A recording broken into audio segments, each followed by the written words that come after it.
Welkom by vandag se video, waar ons een van die belangrikste komponente van 'n relasionele database gaan ondersoek, die tabel. In hierdie video sal jy ontdek hoe tabelle data stoor en organiseer deur middel van rye en kolomme en hoekom hulle noodsaaklik is vir die doeltreffende bestuur van inligting in enige databasestelsel.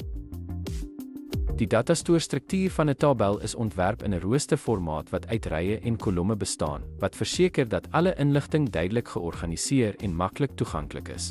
Rye, ook bekend as records, verteenwoordig individuele inskrywings binne 'n tabel, elk met al die data wat verband hou met 'n spesifieke entiteit of item.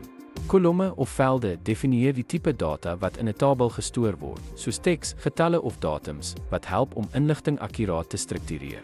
Dataverwantskappe in 'n database word geskep wanneer tabelle deur sleutels gekoppel word, wat betekenisvolle verbindings tussen verskillende stelle data moontlik maak.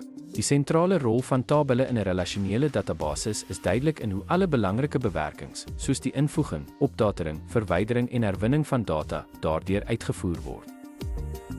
En dit bring ons by die einde van ons video.